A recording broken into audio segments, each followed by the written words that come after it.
Je pense. C'est en train de se connecter.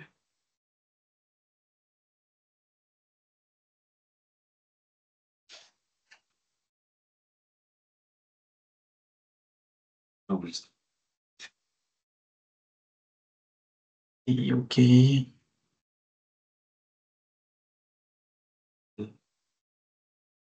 Tac.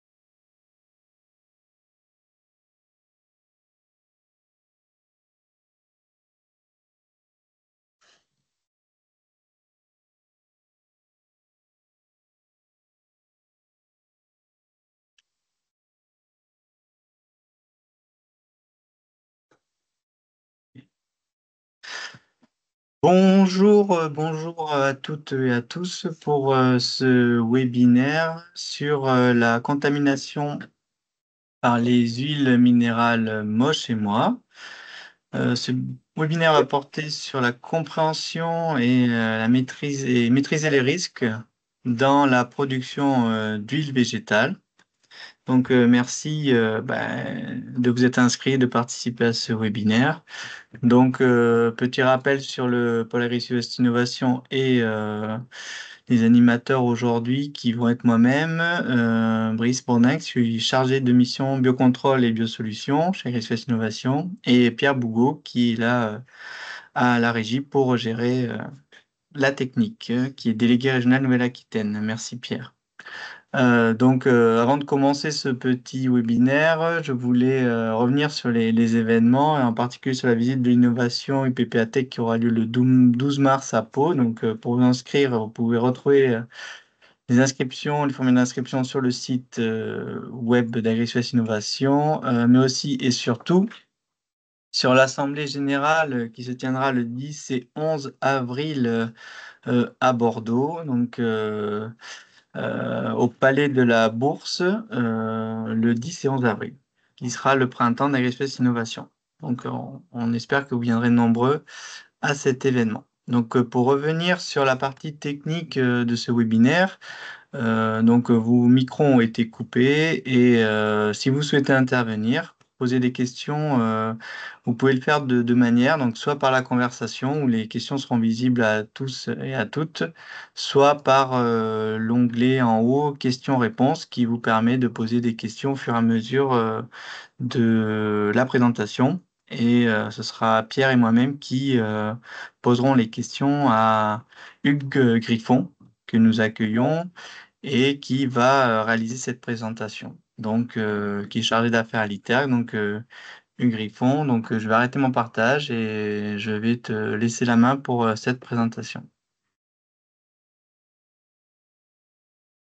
Alors,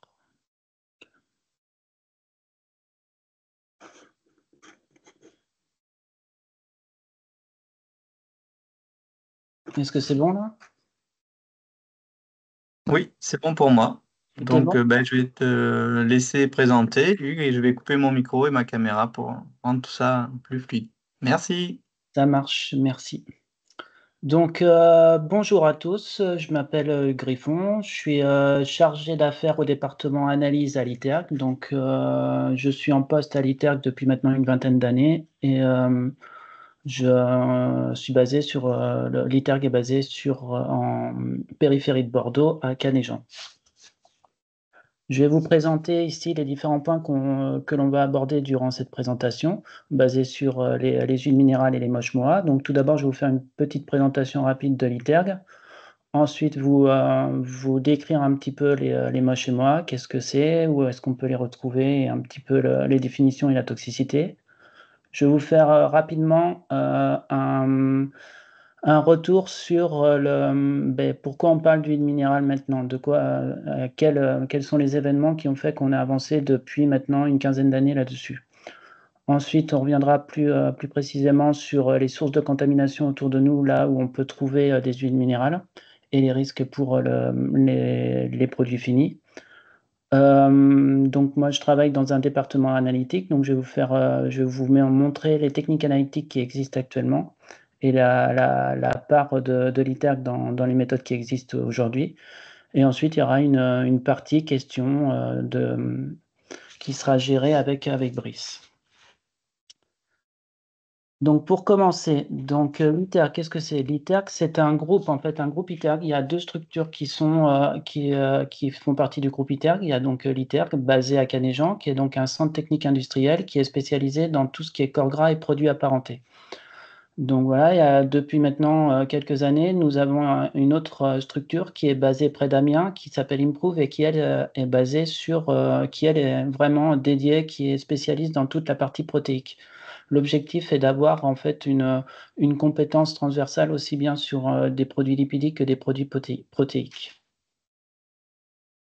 Si on revient sur l'ITERG, donc nous sommes un centre technique industriel des huiles et produits apparentés. Nous sommes basés à Canéjan, donc au sud de Bordeaux. Actuellement, nous sommes environ 95 personnes sur le site de Bordeaux. Ça représente un chiffre d'affaires d'un peu moins de 10 millions d'euros. Et donc, nous travaillons avec environ 400 clients à travers le monde.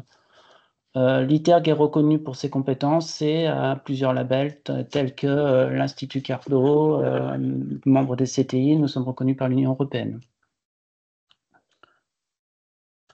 Un CTI, donc je ne sais pas si tout le monde connaît en fait connaît les CTI. Un CTI, c'est un centre technique industriel. À la base, en fait, ce sont des structures qui ont été créées à l'issue de la Seconde Guerre mondiale afin de soutenir la filière pour relancer l'économie française.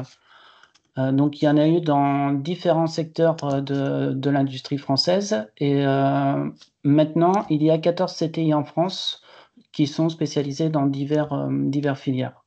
Les différentes missions du CTI, donc pour soutenir la filière qui leur correspond, donc nous, en l'occurrence, c'est les corps gras, le CTI va devoir assumer des missions de veille technologique, de faire de la recherche et développement, travailler à tout ce qui est normalisation, amélioration des normes pour avoir quelque chose de robuste pour que les industriels puissent se référer à des méthodes d'analyse dans notre cas qui soient reconnues et qui font foi. Nous sommes là également pour être là au service de la filière, donc pour apporter une assistance technique dans la compréhension de problèmes, dans les souhaits d'évolution des entreprises. Nous pouvons également faire du transfert technologique et faire de la formation, soit sur de la formation générale. Donc pour nous, pour les corps gras, on peut faire de la formation sur les corps gras en généraux, et après on peut vraiment faire des formations à façon en fonction des différentes thématiques, des différents objectifs des industriels. Donc ça, ce sont les missions qui sont liées au statut de centre technique. À l'ITERG, en fait, donc pour le centre technique a été à l'initiative de l'État. Donc nous, ça représente, on va dire, environ 8% de notre chiffre d'affaires. Le reste, nous fonctionnons comme un laboratoire, comme une entreprise privée. Avec ces 8% de notre chiffre d'affaires, en fait, ça va nous permettre de garder une expertise au niveau des différentes thématiques sur lesquelles on aborde. Et c'est une des raisons pour laquelle moi, je viens vous parler des moche-mois aujourd'hui. Car dans le cadre des missions de notre CTI, moi, je suis en charge donc d'effectuer un screening des contaminants dans toutes les huiles que l'on peut retrouver en France. Donc, parmi ces contaminants-là, on va retrouver les moche-mois. Et dans les missions aussi du CTI au niveau de la normalisation, l'ITERG a beaucoup œuvré depuis 2019 en fait pour avoir des méthodes qui soient robustes, validées et reconnues internationalement. Donc voilà, c'est la raison pour laquelle je suis là aujourd'hui. L'ITERG, les différentes compétences. Donc on est un centre technique, on est là pour aider la filière. Donc vous avez en gros ici 6 domaines de compétences qui vont être présents sur le site. On va avoir le laboratoire d'analyse qui est la plus grosse équipe de l'ITERG, qui représente à peu près un tiers de notre structure, l'équipe dans laquelle je fais partie. Il va y avoir également une équipe de trituration-raffinage, une équipe qui est spécialisée dans la chimie du végétal, une autre en nutrition, une autre qui est spécialisée dans la formulation de produits et également une audit qui a pour mission d'accompagner les entreprises d'un point de vue environnemental via des audits ou des conseils. De là, ce sont les différentes missions que l'on va pouvoir mener, donc audit, conseil, formation, recherche, production, tout ça est vraiment le but, c'est de répondre à une demande d'un industriel en lien avec la matière grasse, quelle que soit sa demande en fait. Si je viens plus précisément au laboratoire d'analyse et expertise, donc nous sommes une trentaine de personnes. Et nous sommes spécialisés pour aller analyser, qualifier la matière grasse dans différents produits, aussi bien dans des huiles que dans des produits finis. Et donc là, l'objectif est de garantir la sécurité de vos produits. Donc ça va être par exemple par des recherches de contaminants. Ça va être caractériser finement la matière grasse de manière à comprendre par exemple des problèmes de process que vous pouvez rencontrer, de pouvoir mettre en valeur certaines familles de molécules sur lesquelles vous voulez baser vos produits. Et nous avons également toute une équipe un laboratoire qui est spécialisé en analyse sensorielle pour les huiles et les protéines. Donc l'analyse sensorielle des huiles est très codifiée, notamment pour les huiles d'olive. Donc il y a des règles qui sont régies par le COI, le Conseil oléicole international, donc le siège est basé à Madrid. Et donc nous faisons partie des 3 laboratoires français reconnus et agréés par le Conseil oléicole français sur l'huile d'olive. Au niveau du laboratoire, afin de garantir un maximum de fiabilité de nos résultats au niveau des industriels, nous avons plusieurs reconnaissances, dont la plus importante au niveau du laboratoire, qui est l'accréditation COFRAC. Donc, nous sommes accrédités COFRAC depuis maintenant entre 35 et 40 ans, en fait. Donc, on a une éducation qualité qui est vraiment rentrée dans notre fonctionnement quotidien. Si je reviens à une des missions importantes de l'ITERG liée à son statut de centre technique, c'est de faire avancer les méthodes reconnues par les différentes instances normatives. Donc nous participons à beaucoup de groupes de travail. Et l'ITERG, une personne de l'ITERG est présidente du groupe AFNOR dans le comité corps gras. Nous sommes également présents au sein de l'ISO, en fait, International Standard Organization, d'un point de vue analytique dans tout ce qui concerne la section corps gras, donc c'est l'ISO TC34, sous comité 11. Et pareil, le CEN, c'est l'équivalent de l'ISO en version européenne. Donc à chaque fois, nous avons des personnes qui sont présentes dans ces instances afin de faire évoluer les normes. Ici, rapidement, c'est donc un retour sur les dernières normes qui concernent l'analyse des corps gras à laquelle l'ITERG a participé. Donc, si l'on prend les acides gras dans les corps gras, selon les normes 12966, nous avons participé à l'élaboration de cette norme et avons été chefs de projet sur cette méthode à la création, et maintenant, il y a une révision qui est en cours. Au niveau des huiles minérales, j'y reviendrai un peu plus tard.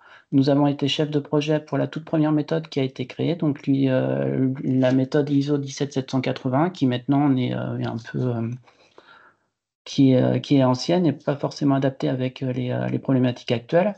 Et nous avons été chefs de projet également sur les méthodes sur les normes qui sont spécifiques au dosage des moche-moa dans les huiles, qui sont la CEN 16995 et l'ISO 20122. Nous avons également participé à d'autres groupes de travail qui ont travaillé sur le dosage des acides gras dans les poudres infantiles, le dosage de contaminants comme le 3-MCPD, 2-MCPD glycidol ester, qui sont des composés néoformés qu'on peut retrouver dans les huiles après raffinage. Et nous participons actuellement, par exemple, à un groupe de travail sur le dosage de l'acide palmitique en position interne, qui a un intérêt nutritionnel important au niveau du nourrisson.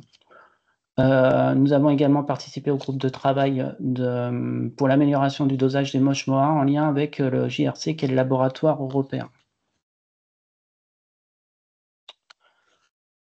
Les huiles minérales. Donc, on entend beaucoup parler depuis quelques mois, quelques années d'huile minérale de Moche-Moa. Donc, qu'est-ce que cela veut dire? En fait, les huiles minérales sont des mélanges complexes qui proviennent du pétrole brut. Donc, on est sur l'origine minérale et en lien avec le pétrole. Ce sont des molécules qui sont constituées uniquement d'atomes de carbone et d'hydrogène. Donc, ça veut dire qu'on est sur, si on parle de polarité de molécules, on est sur des molécules apolaires qui sont très hydrophobes. Par conséquent, elles ont absolument pas d'affinité avec de l'eau. Par contre, elles ont une affinité très très forte avec la matière grasse. Donc, c'est une des raisons pour laquelle nous, on a beaucoup travaillé sur ces molécules-là, c'est que on va la retrouver très facilement dans la matière grasse et donc ça fait partie des contaminants à aller rechercher. Parmi les huiles minérales, au sein d'une huile minérale, en fait, on va pouvoir la distinguer de deux manières. On va avoir deux grandes familles. Les MOSH, donc on parle de Mineral Oil Saturated Hydrocarbons. Ce sont des hydrocarbures saturés d'origine minérale. Donc elles sont constituées de chaînes carbone-hydrogène linéaires. Les MOA, ce sont des mineral oil aromatiques hydrocarbons. Donc, ce sont les mêmes atomes, carbone-hydrogène. Par contre, il va y avoir un ou plusieurs cycles aromatiques au niveau de la molécule. Et cette petite différence de fonction, de structure, la forme aromatique, c'est elle qui va poser problème et qui va générer toute l'actualité qu'il y a autour des MOSH MOA actuellement. Ici, vous avez donc des exemples de MOSH. Donc, on va parler de wax, de cire et d'huile de MOSH. Lorsque vous entendez parler de cire de paraffine ou d'huile de paraffine, ça veut dire qu'on est sur une origine pétrolière. Une cire de paraffine, on va avoir quelque chose de très linéaire avec ici, en fait, c'est les carbones qui sont représentés. Et éventuellement, il peut y avoir des ramifications, quelques cycles ici naphthaliniques. Mais donc, on est sur quelque chose de très découpé. Donc ici, vous avez un profil qui est très caractéristique d'une cire de paraffine. C'est une cire de paraffine, vous allez pouvoir les retrouver comme ingrédient dans certains produits cosmétiques ou dans d'autres produits. On est sur des MOSH. Au niveau des huiles, on va avoir donc les mêmes composés qu'on peut retrouver au niveau des cires, mais avec énormément de ramifications, c'est-à-dire d'embranchements comme on peut voir. Ce qui fait que d'un point de vue analytique, on va se retrouver avec des problématiques de résolution au niveau chromatographique. Donc, on va être incapable de séparer chaque pic comme on peut le faire pour une cire. Donc, c'est ce qui va nous donner des enveloppes.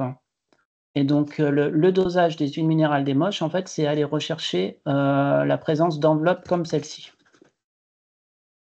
Lorsqu'on parle de MOSH, d'un point de vue, si on parle d'huile minérale, l'huile de process, lubrifiant et compagnie, en fait, si vous avez une huile qui est de qualité food grade, de qualité alimentaire, ça sous-entend qu'on doit être sur 100% de MOSH. C'est le lien entre qualité alimentaire et la notion de MOSH-MOA. D'un point de vue toxicité, qu'est-ce que l'on peut dire au niveau des MOSH? On sait qu'ils sont non mutagènes, non cancérigènes. L'EFSA, dans son rapport qui est sorti fin 2023, s'est posé la question autour de la toxicité MOSH et considère qu'en fait l'exposition actuelle au niveau des MOSH provient surtout de l'alimentation, que pour l'instant, il n'y a pas de problème de santé pour la santé humaine, pas d'effet indésirable et que normalement, il n'y a pas de risque pour la santé publique au niveau des risques actuels d'exposition, en fait, quelles que soient les tranches d'âge. Néanmoins, il y a quand même une volonté de l'EFSA de demander à continuer d'étudier les effets possibles à long terme sur la santé humaine au niveau des MOSH. Mais pour l'instant, en fait, il n'y a pas de problématique de toxicité là-dessus. Après, on va parler de la seconde famille de molécules que l'on peut retrouver dans les huiles minérales. Donc là, on est sur les MOA. Donc je vous rappelle, MOA, c'est Mineral Oil Aromatic Hydrocarbons. Donc comme vous pouvez le voir, on a quelque chose qui est similaire à des MOSH ici avec du carbone, de l'hydrogène de manière très, très linéaire. Par contre, on va avoir systématiquement un groupement aromatique ou plusieurs qui va être dedans, qui va être compris dans la molécule. Et c'est cette molécule-là qui va donner un tout petit peu plus de polarité au niveau de la molécule, mais surtout qui va poser problème au niveau de la toxicité. Donc il existe plein de formules différentes au niveau des MOA et on va arriver à différentes classes de MOA au sein même de la famille MOA. Et ces classes-là vont être faites actuellement en fonction du nombre de cycles aromatiques. Donc ici, vous avez un cycle aromatique et dans certaines molécules, on peut retrouver un cycle aromatique avec d'autres fonctions à côté qui ne sont pas problématiques au niveau toxicité. On va retrouver d'autres cycles aromatiques ici, donc ça va faire un deuxième cycle aromatique. Donc là, on est vraiment dans une catégorie des MOA ayant 1 à 2 cycles aromatiques.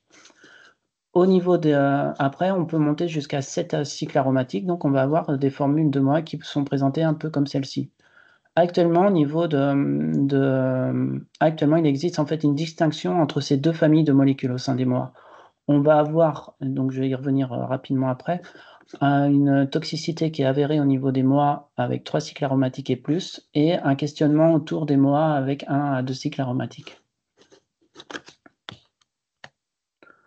Donc là, voici une planche au niveau des MOA avec 1 à 2 cycles aromatiques. Si on se base sur le rapport de l'EFSA de 2023, à l'heure actuelle, on n'a pas de données toxicologie fiables sur ces molécules-là. Donc, à partir de ça, en fait, l'EFSA a demandé de continuer d'étudier les effets possibles à long terme sur la santé humaine et d'avoir plus de données. Il y a un gros point d'interrogation sur ces molécules-là.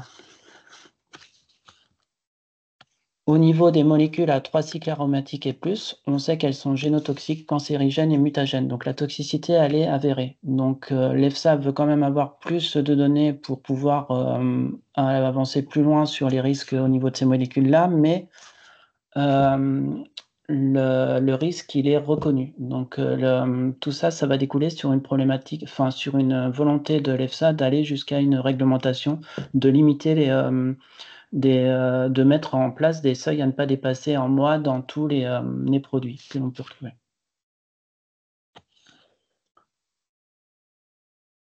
Un peu d'histoire. Donc, avant 2008, en fait, la notion d'huile minérale ou le critère contamination par les huiles minérales n'était pas à l'ordre du jour pour la plupart des industriels.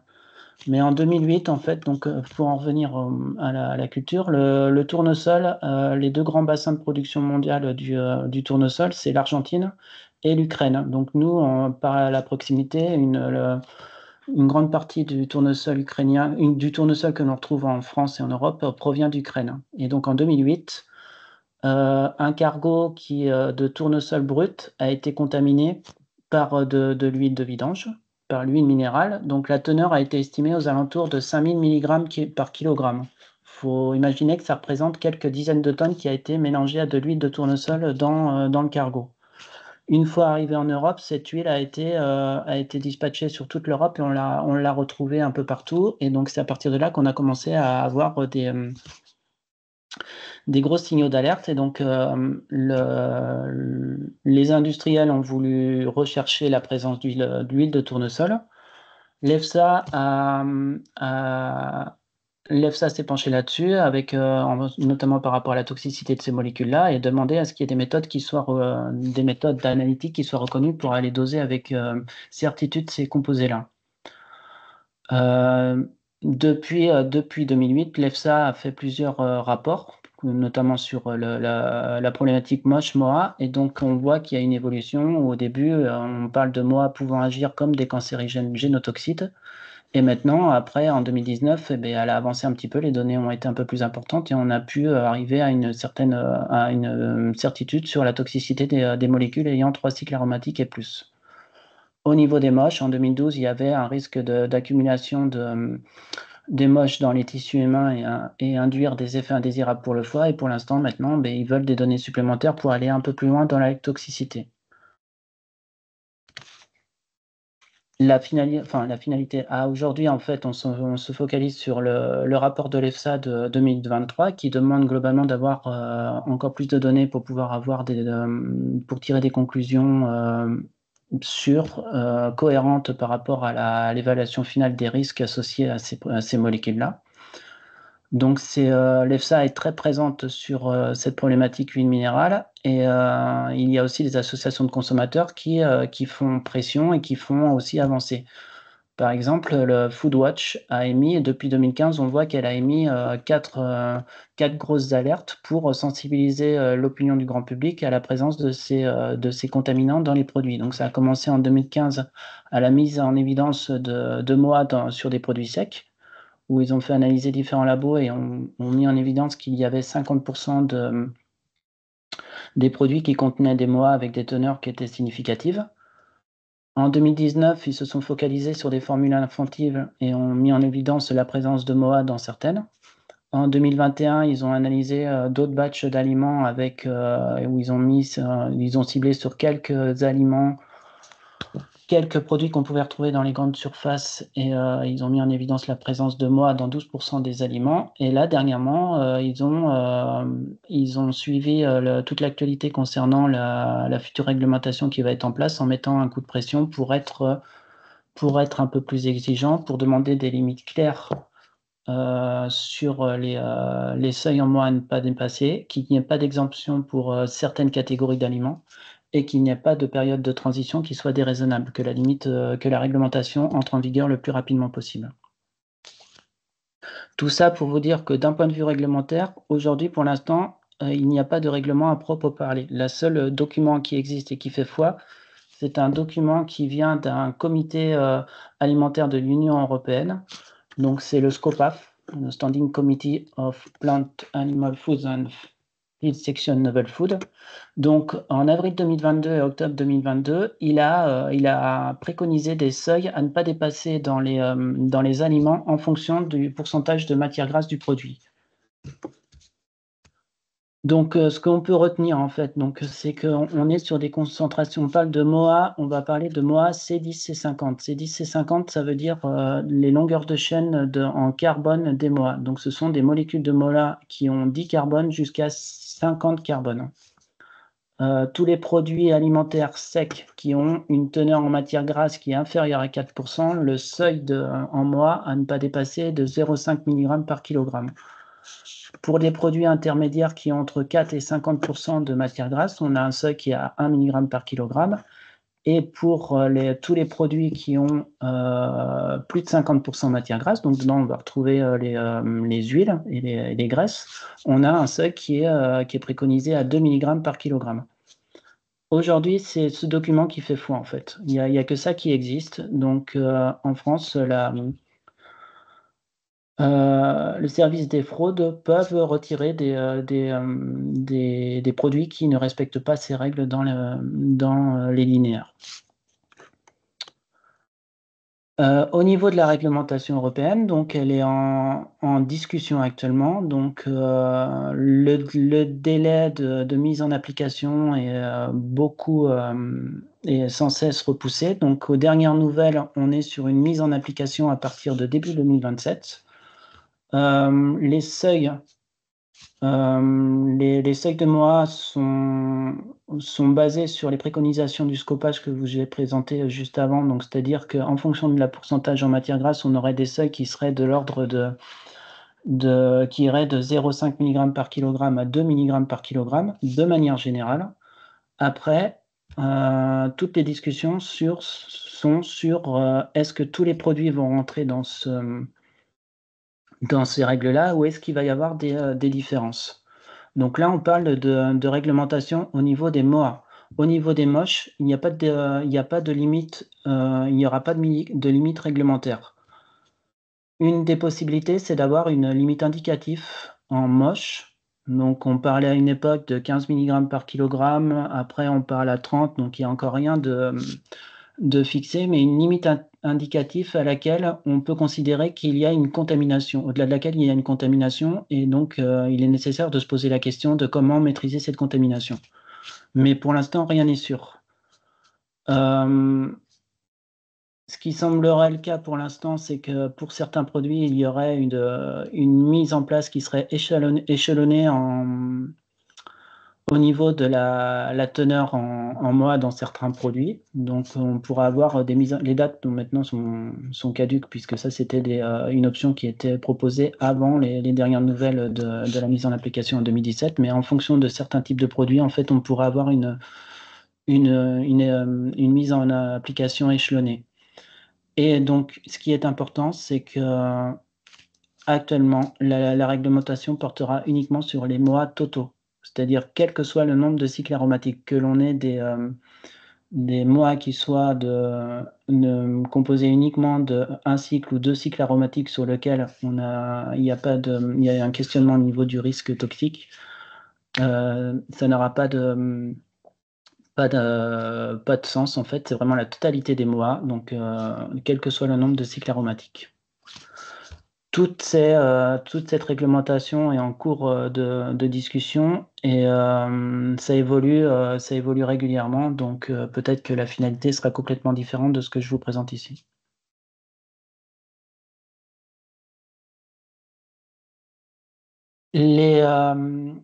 Les huiles minérales, si on parle d'huiles minérales qui contiennent donc les MOSH et MOA, on peut les retrouver un petit peu partout en fait. Tout le monde est concerné par ces problématiques de contamination. Donc si on reste autour de l'huile d'olive, on va aller trouver au niveau on peut avoir des contaminations environnementales au niveau des cultures. On peut avoir des contaminations lors des procédés de transformation et on peut également avoir des contaminations lors d'un transport, d'un stockage et des contaminations par des problématiques d'emballage. C'est ce qui fait que c'est très complexe à essayer d'arriver à maîtriser tous les points de contamination possibles. Ce qu'il faut savoir, c'est que les huiles minérales, on en trouve partout et on va avoir un spectre d'application dans l'industrie qui est très étendu. C'est-à-dire que les huiles minérales, on va les utiliser à différents niveaux. On peut les utiliser dans l'agroalimentaire, en cosmétique, donc ça peut être mis comme ingrédient, dans les emballages. Donc il y a une réglementation qui est en place depuis l'année dernière sur les encres d'imprimerie qui ne doivent plus contenir de produits d'origine pétrolière. On peut les avoir dans les produits phytosanitaires. Il faut savoir que dans certains produits phytosanitaires, il va y avoir une base d'huile minérale pour faire office de collant, pour que ces produits-là migrent mieux dans la plante. Ça peut également être utilisé comme lubrifiant, comme additif ajouté volontairement. Donc on est face à une problématique. On va avoir d'un côté une présence de MOSH qui est là parce qu'on les a mis intentionnellement. Donc on retrouve les additifs alimentaires, les pesticides, les ingrédients auxiliaires technologiques. Ça va être par exemple, je ne sais pas moi, un ingrédient auxiliaire technologique, ça va être par exemple de tremper des animaux pour essayer de récupérer pour plumer certaines volailles dans les abattoirs. Et après, il y a toute la partie accidentelle où on peut avoir des mélanges entre une huile minérale et un produit qui ne devrait pas en contenir. Donc ça peut être par exemple un lubrifiant qui est utilisé, qui va migrer dans l'échantillon, un produit de nettoyage d'une installation qui contient un peu d'huile minérale et qu'on va retrouver dans l'échantillon. Ça peut être donc en contact avec des aliments, avec des emballages qui contiennent des huiles minérales. Enfin voilà, il y a plein de causes possibles en fait de retrouver des huiles minérales dans les produits. Ici, je vous ai mis, par exemple, si on se focalise sur tout ce qui est graines, l'obtention d'huile issue de graines ou d'olives. Donc au niveau des cultures, on va retrouver les huiles minérales, un risque de contamination par les huiles minérales lorsqu'on veut protéger les cultures, donc via des produits phytosanitaires. Il peut également y avoir des pollutions environnementales dans les raies de sol où la plante peut récupérer de l'huile minérale si elle est présente dans le sol. Et il peut y avoir, par exemple, sur la droite, vous avez un tracteur qui est en train de récupérer des olives. Il peut y avoir des contaminations via des fuites de diesel ou de lubrifiant. Donc, des fois, par exemple, si on prend le cas des olives, elles peuvent être stockées sur une dalle en béton ou sur lesquelles est passé plusieurs fois un tracteur qui fuyait. Par le biais de l'affinité de l'huile minérale avec l'huile contenue dans les olives, on va pouvoir avoir une contamination. Au niveau du stockage, on peut avoir des contaminations. Par exemple, par rapport à tous les risques explosifs au niveau du stockage des graines, certains antipoussières sont pulvérisés sur les graines Et ces antipoussières peuvent contenir un peu d'huile minérale. Et on va les retrouver, ces antipoussières, enfin l'huile minérale de ces antipoussières va migrer au sein de la matière grasse et on va le retrouver plus tard dans l'huile. Il peut y avoir lors du transport dans des containers, dans des cuves, il peut y avoir des contaminations si le container en lui-même était contaminé. Il peut y avoir des problèmes de fuite de diesel ou de lubrifiant si l'installation n'était pas propre. Au niveau de la trituration et de la pression des graines, de la même manière, on peut avoir si on est sur on passe à des endroits où il y a de la graisse qui reste issue d'un engrenage, d'une pompe qui fuit, on va la retrouver dans l'huile au final. Ce qu'il faut savoir, c'est que les huiles minérales, une fois qu'elles sont dans l'huile, on ne peut pas les éliminer. Il y a possibilité dans les huiles, par exemple, d'éliminer les fractions les plus courtes en huile minérale lors de l'étape de désodorisation, mais on ne pourra jamais éliminer en totalité les huiles minérales. Et après, pour être le plus efficace possible au niveau de l'élimination des chaînes courtes au niveau de la désodorisation, il faudrait désodoriser plus fort, plus longtemps, et on rentre dans la problématique que ces étapes-là vont générer d'autres produits néoformés à côté, tels que le 3-MCPD, 2-MCPD glycidol-ester. Donc, il est très compliqué en fait de diminuer la quantité d'huile minérale lorsqu'elle est présente dans un produit. Donc, le plus important, c'est de tout maîtriser avant son arrivée dans le produit.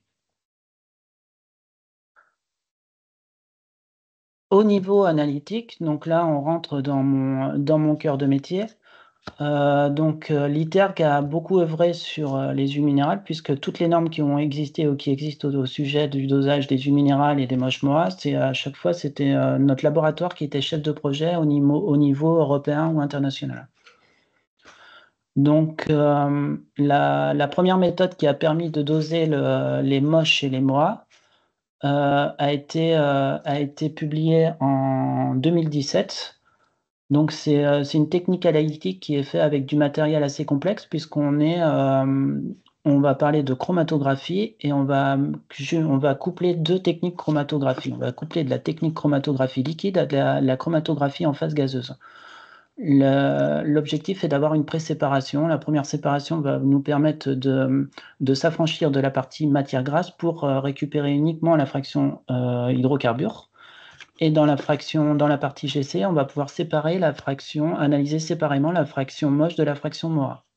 Donc cette méthode a été validée grâce à un essai interlaboratoire qui a été organisé avec 12 laboratoires répartis dans toute la planète. Donc les limites de quantification à l'époque avec cette méthode étaient de 10 mg par kg en MOSH et de 10 mg par kg en MOA. Problème, cette méthode en fait ne répond plus aux exigences actuelles du SCOPAF où dans les huiles on doit être ici à 2 mg par kg. Donc il a fallu en fait abaisser la limite de quantification de cette méthode. Une des problématiques du dosage de l'huile minérale dans les matières grasses végétales, c'est que les matières grasses végétales peuvent contenir des alcanes. Donc les alcanes, c'est du carbone et de l'hydrogène, c'est un hydrocarbure. C'est un hydrocarbure exactement comme certains MOSH. Il est juste endogène à la plante, donc il faut faire la part des choses entre ce que l'on considère comme venant de la plante et ce qui vient d'une contamination d'origine minérale. Cette méthode-là ne permet pas de s'affranchir des alcanes, donc il a fallu travailler sur une autre méthode pour aller un peu plus loin en sensibilité. Donc c'est ce qui a été fait avec l'EN-ISO 20122 qui fonctionne depuis pas mal de temps, mais qui a été validé en avril 2024. On retrouve ici le même système de couplage LC-GC avec la chromatographie liquide, la chromatographie en phase gazeuse, mais on est équipé d'un automate qui va nous faire beaucoup d'étapes de préparation supplémentaires, où on va avoir notamment, on va chauffer, on va centrifuger, on va modifier certaines molécules de façon à arriver à une sensibilité la plus faible possible. Nous avons même ce qu'on appelle un évaporateur en ligne, en fait, qui va permettre de concentrer le solvant pour pouvoir injecter quelque chose du plus sensible possible. Donc cette méthode a été validée grâce à la participation de 35 laboratoires internationaux, donc c'est beaucoup mieux que qui avait été fait en 2017. On voit que le dosage des moches-mois est beaucoup plus pratiqué maintenant dans le monde. Et par contre, une des limites de cette méthode, et on ne peut pas aller plus loin, c'est qu'on ne fait pas la distinction en fonction des cycles. On a vraiment les hydrocarbures aromatiques totaux. C'est une enveloppe globale et dedans, on ne pourra jamais dire il y a tant de cycles aromatiques de molécules ayant 1 à 2 cycles aromatiques et tant de molécules de 3 et plus cycles aromatiques. Les limites de quantification de la norme qui ont été validées grâce à la participation des 35 laboratoires ont été fixées en MOSH à 3 mg par kg dans les huiles, je parle bien dans les huiles, et de MOA à 2 mg par kg toujours dans les huiles. C'est important puisque quand on travaille sur un produit qui contient par exemple 50 mg de 50% de matière grasse, automatiquement, la limite de quantification de cette méthode-là va baisser à 1 mg par kg. Donc cette méthode de quantification répond tout à fait aux préconisations du SCOPAF concernant les teneurs en MOA, quel que soit le type d'aliment et la quantité de matière grasse qu'il contient.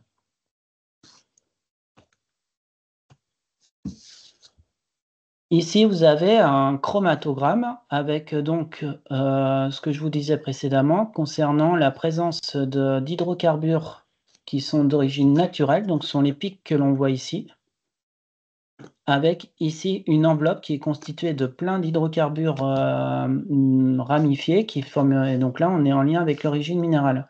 L'objectif de la dernière méthode d'analyse qui est la plus sensible est justement de s'affranchir de ces molécules-là pour pouvoir être le plus sensible possible. Donc, juste pour vous faire voir donc, quelques problématiques de quantification. Ici, on est sur la première méthode qui avait une limite de quantification à 10 mg par kg. On voit les hydrocarbures d'origine naturelle, mais il est compliqué ici d'avoir quelque chose de fiable, de sûr, pour aller doser les moches d'origine minérale. Avec la nouvelle méthode, on voit qu'on a réussi à s'affranchir de tous ces alcanes d'origine naturelle et on a une enveloppe ici, ça peut nous permettre de doser avec certitude 2,7 mg par kg. Cet échantillon-là a une valeur en moche qui est 2,7 mg par kg, mais comme il n'y a pas de valeur seuil, on peut considérer que la contamination est très faible.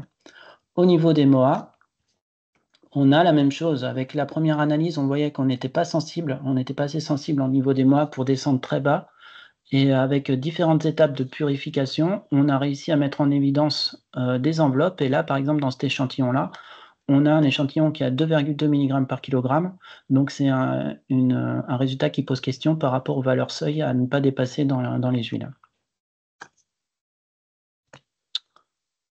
Donc, en résumé, les hydrocarbures d'origine minérale sont présents à différents niveaux dans presque tous les aliments, y compris les huiles végétales. Donc, pour ça, je vous conseille de vous faire référence aux différents rapports de l'EFSA. Et le rapport de l'EFSA de 2023 est très bien rédigé pour bien poser le contexte.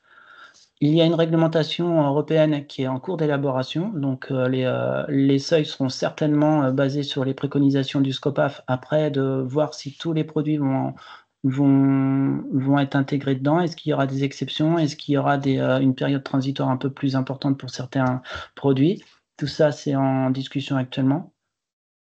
Les moches, il n'y a pas de risque au niveau actuel d'exposition qui ont été définis. Pas de risque toxique, mais ça reste quand même à surveiller, donc il y a besoin d'avoir des données supplémentaires.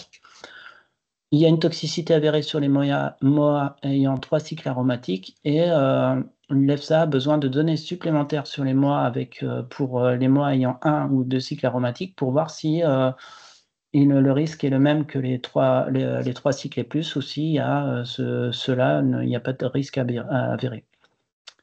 Les méthodes d'analyse reconnues actuellement ne permettent pas de séparer les MOA en fonction du nombre de cycles aromatiques. Si un jour, en fait, l'évolution de la réglementation part à faire une distinction entre les MOA avec 1 à 2 cycles aromatiques par rapport aux MOA avec 3 cycles et plus, il faudra avoir de nouvelles méthodes reconnues pour pouvoir donner ce résultat-là.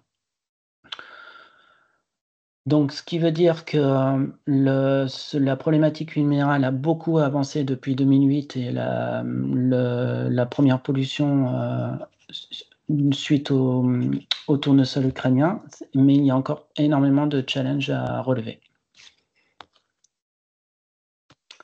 Merci pour votre écoute. Maintenant, je vais repasser la main à Brice. Je t'ai mis les questions là si tu veux. Ok. Alors, attends, Et, j'arrête. C'est bon là? c'est bon pour moi. Donc, merci beaucoup, Hugues, pour cette présentation très claire. Donc, on a eu quand même pas mal de questions.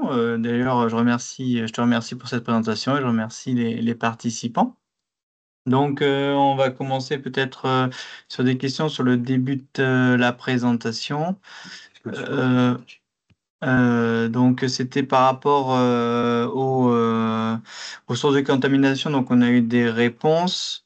Mais il y a une question sur des études sur la protection des cultures. Si les produits se retrouvent-ils dans les huiles après tous les process d'extraction? Oui. Oui, oui, ben, une fois qu'il rentre dans la graine, en fait, on n'arrive pas à le maîtriser pour l'enlever complètement, en fait. Ok.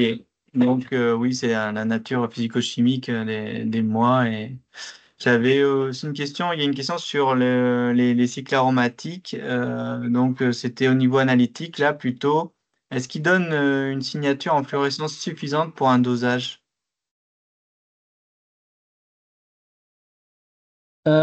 Je sais pas, ça fait partie des pistes de dosage pour aller les mettre en évidence. Il y a différentes approches. Si on regarde le rapport de l'EFSA, il va orienter pour la séparation des cycles en fonction du nombre des mois en fonction du nombre de cycles aromatiques. Il parle de de GC2D. Donc, c'est une chromatographie en phase gazeuse qui va faire une double séparation sur une même injection. Mais je sais qu'il y a d'autres laboratoires qui travaillent justement par rapport à la réponse en fluorimètre. Ok, oui, ça permettrait comme ça de focaliser directement sur les mois et pas sur les moches, en fait, finalement. C'est ça? Exactement. Ouais. Donc, la problématique, c'est de voir est-ce que tous répondent bien de la même manière et est-ce qu'il n'y a pas des interférents qui viennent répondre dans les mêmes conditions. Ok. Sinon, on est sur des Alors, niveaux de possibilité assez faibles. il y avait une question sur rentrer un peu plus en détail. Alors, je sais pas si ça fait partie du savoir-faire de l'ITERG, mais sur la méthode de couplage HPLC-GC. Mhm. Savoir un peu, je pense, euh, voilà, plus en détail sur la méthode. Donc, je te laisse voir si tu souhaites répondre. Euh, En 20 secondes, en fait, on va donc dans la méthode actuelle, on va saponifier l'échantillon. Donc c'est la méthode telle qui a été conçue. Saponifier l'échantillon pour gagner en sensibilité. Ensuite, on va injecter sur l'appareil. La colonne LC avait en gros retenir tous les composés de l'insaponifiable, excepté les moches et ensuite les moas. Et au sein de ce protocole-là, on va avoir une bifurcation. Les moches, ils vont être purifiés sur une colonne LC, une seconde colonne LC, de façon à enlever les alcanes naturellement présents de l'échantillon et ensuite être injectés en chromatographie phase gazeuse. Après, au niveau des MOA, soit on les injecte directement, soit on fait une étape d'époxydation, donc c'est le nom de la méthode. C'est en fonction de la nature des échantillons, on peut faire une étape de dérivation pour enlever des interférents. Par exemple, si on prend l'huile de palme qui peut contenir des caroténoïdes en quantité relativement importante, ou si je prends l'huile d'olive qui va contenir du squalène, sont des composés qui vont se comporter un peu comme des MOA dans nos conditions analytiques. Donc l'époxydation est là justement pour les attaquer et les modifier pour pas qu'ils viennent interférer dans le chromatogramme final. Si la personne veut plus de renseignements là-dessus, elle peut me contacter, on peut en parler plus précisément. Ok. Après, il y avait une question sur le fait d'identifier sur les mois si on pouvait séparer le nombre si on pouvait identifier s'il y avait un, deux, trois cycles aromatiques, mais tu as répondu à cette question par rapport à la conclusion. Donc, si j'ai bien compris, c'est pas encore aujourd'hui réalisable et ce sera peut-être créer dans le futur. Si certains laboratoires sont équipés, on parle de GC 2D et le problème c'est que pour l'instant la méthode n'a pas été validée par un essai interlaboratoire. Donc les conditions des différents labos qui sont équipés de ces instruments sont légèrement différentes, mais c'est l'avenir en fait. Et l'EFSA l'a noté quoi en fait. Ok, donc c'est l'avenir des méthodes d'analyse, quoi. Il y a une question sur la longueur des chaînes et le nombre de cycles aromatiques. Est-ce que vous avez observé un lien par rapport au nombre de cycles et la longueur des chaînes ou pas du tout? Oui, il y a un lien, puisqu'on sait que par exemple, des MOA qui vont être compris entre C10 et C20 carbone, automatiquement, ça ne peut pas être des molécules ayant 4 ou 5 cycles aromatiques, ça fait trop de carbone au total, quoi, en fait. Donc, on ne sait pas comment ils sont comment ils sont répartis, mais plus les longueurs de chaîne sont courtes, moins le risque d'avoir moins on a de chance d'avoir des MOA ayant beaucoup de cycles aromatiques. Après, par contre, dès qu'on arrive dans des masses élevées, en MOA, on n'a aucune indication. On peut très bien avoir des MOA avec 1 ou 2 cycles aromatiques et des chaînes alkylées très, très, très, très longues, en fait. Donc, là-dessus, on a moins de certitude. Mais sur la partie courte du découpage tel qu'il est rendu actuellement par tous les laboratoires, le risque d'avoir des molécules à plusieurs cycles aromatiques est faible. Ok, bon, on va terminer avec deux petites questions. J'avais une question, est-ce que certaines huiles sont plus sensibles que d'autres et sur quelle fréquence d'analyse en fait préconiserais-tu? Et est-ce qu'une analyse pour 1000 tonnes d'huile comment dire, statistiquement représentative? Il y a trois questions en une en fait, là. Oui, je vois ça. Bah, ça dépend. On sait qu'il y a des huiles qui vont être.